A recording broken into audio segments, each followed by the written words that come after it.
Hello friend, welcome back to my channel. আমি আজকে আবারও নিয়ে চলে আসলাম সহজভাবে কিভাবে আলুর চপ দোকানের মতো বানানো যায়, সেটাই তোমাদের সাথে শেয়ার করব। তো চলো দেখে নেওয়া যাক। তো এখানে দুটো আলু আছে সিদ্ধ করা, তো এগুলো আমি গ্রেট করে নেব। গ্রেট করে নেওয়ার কারণ হচ্ছে ভালো করে জিনিসটা মিশ্রণ হয়ে যাবে, নয়তো গোটা গোটা থেকে যাবে, ভালো লাগবে না অত।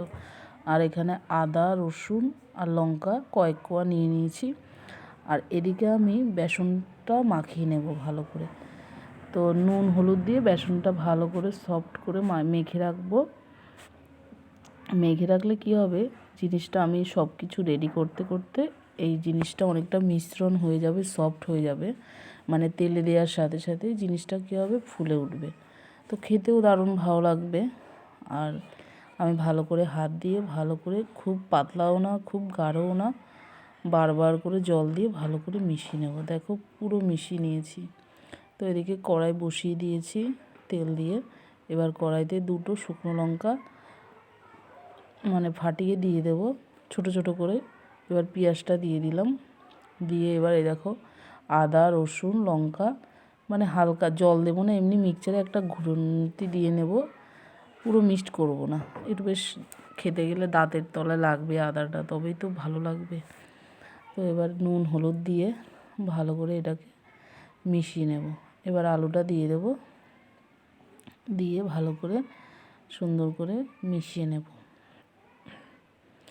দেখো আলুর মধ্যে তো একটা আঠা ভাব আছে, কেমন আঠার মতন দেখো দলা পাকিয়ে গেছে। তাও অসুবিধে হবে না, আমি খুন্তি দিয়ে ভালো করে এটাকে নেড়ে চেড়ে পুরো মশলাটাই মিশিয়ে নেব। এবার একটু বেশি করে চিনি দিয়ে দেব। চিনিটা দিলে মিষ্টি মিষ্টি ভাব লাগবে, আবার রসুনের গন্ধ, সব কিছু ফ্লেভার থাকবে, দারুণ লাগবে খেতে।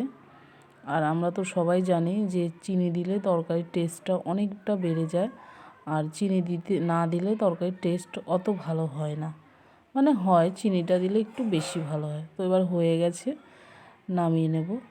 তো এটাকে এবার ঠান্ডা হতে দেব। তো আমি এবার ওই কড়াইতের মধ্যে তেলটা দিয়ে বসিয়ে দিচ্ছি। তো এটাও ঠান্ডা হয়ে গেছে, একটু ছড়িয়ে দিয়েছি, ঠান্ডা হয়ে গেছে।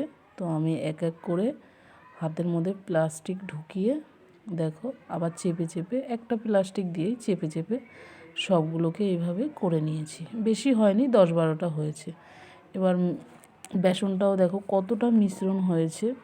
তো আমি এক এক করে এরমভাবে দিয়ে দেব, 2-3টে একসাথে দিয়ে দেব।